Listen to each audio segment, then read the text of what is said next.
Bienvenidos a Pulso Geopolítico. Vivimos un tiempo convulso en el que la paz ha dejado de ser la expectativa natural, el objetivo del mundo. Los conflictos se han convertido en una constante que reconfigura el mapa de las relaciones internacionales y que desafía los pilares normativos sobre los que se intentó edificar un orden global tras la Guerra Fría y tras la Segunda Guerra Mundial. Lejos de un mundo en armonía, que es lo que se buscaba, el planeta hoy arde en distintos frentes. Hay muchos ejemplos, tenemos Ucrania, Gaza, Sudán, el Sahel, el Cáucaso, Yemen, Haití, Birmania. Hay conflictos lamentablemente donde elegir: guerras abiertas, guerras olvidadas, otras latentes, conflictos soterrados, y todo en un contexto en el que más de 122 millones de personas han huido de sus hogares durante el pasado ejercicio, muchas sin posibilidad de retorno.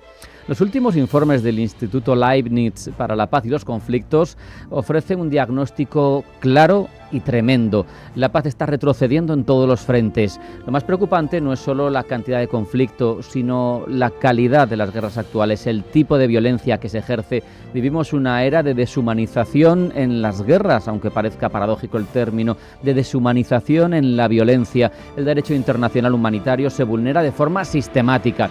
Los hospitales se convierten en blancos legítimos, la ayuda humanitaria en arma política y también en blanco. Las guerras no se libran solo entre ejércitos, se hacen sobre la población civil. El caso de Gaza es paradigmático. La comunidad internacional evidentemente ha fallado en detener la violencia, pero también en imponer límites mínimos, los del derecho internacional. En Ucrania, la guerra iniciada en 2022 se ha convertido en una larga y extensa agonía.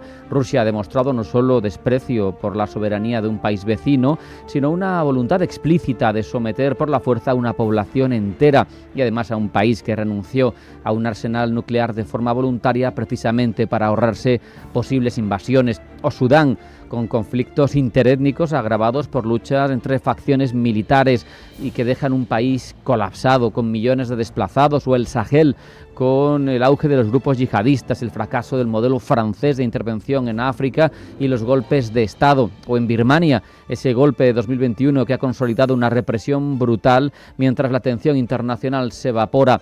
En América Latina, el crimen organizado, que ejerce otra forma de violencia y de guerra soterrada, con violencia estructural que genera desplazamientos masivos y sociedades invivibles.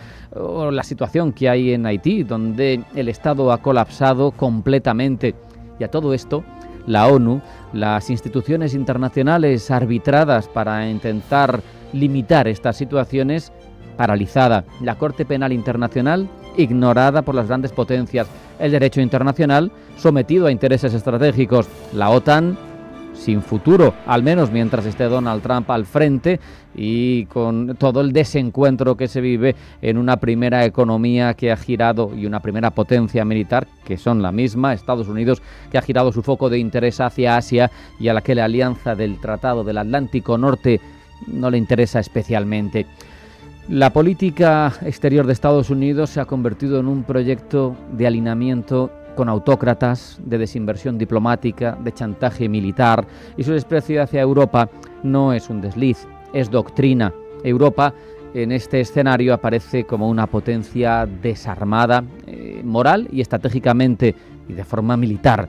La recomendación de los expertos de Leibniz y del Centro de Conflictos de Bonn, también en Alemania, es clara. Hay que prepararse, Europa tiene que prepararse para un escenario sin OTAN, construir una arquitectura autónoma de defensa, una arquitectura en la que no basta, no nos engañemos, con más tanques o más drones, en la que lo que hace falta verdaderamente a Europa es una visión propia geopolítica. Lo que falta es anticipar en lugar de reaccionar. Seguimos esperando que nos dirijan, seguimos esperando ese liderazgo externo al que nos hemos visto sometidos de buen grado desde 1945, ese vasallaje feliz que denunciaba el presidente italiano Sergio Mattarella, que nos ha privado de cualquier iniciativa propia. Y es que tenemos que tener un liderazgo que venga de Berlín, de París, de Madrid, de Varsovia, de Roma, de Bruselas, pero un liderazgo propio. y es que los movimientos populistas también son otro elemento a tener en cuenta, que son ahora mismo un elemento de perturbación, apoyados desde el interior de las democracias y desde el exterior de los países autocráticos. Se cuestionan elementos que han sido tradicionales y ejes vertebradores de la realidad europea, la libertad académica, la disidencia política. Y ahora todo eso es casi un delito en muchos de esos países que se intitulan democráticos. Se llega a cooptar la justicia y no hay ya un Estado de Derecho. Ese famoso Montesquieu ha muerto, nunca ha sido más real que ahora mismo. Sin embargo, tampoco tenemos que ser cenizos, tampoco tenemos que pensar que esto es una lucha imposible y que tenemos todo perdido. La paz sigue siendo posible, pero no como retórica vacía, sino como un proyecto político integral.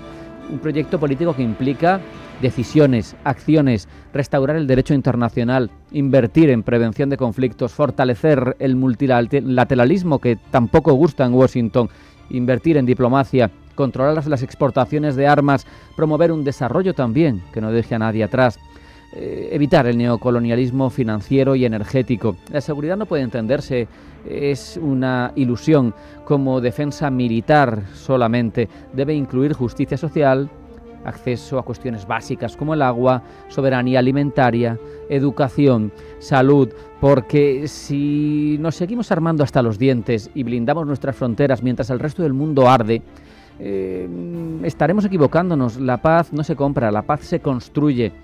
No hay seguridad real, no hay seguridad futura si se basa en la exclusión, en la desigualdad.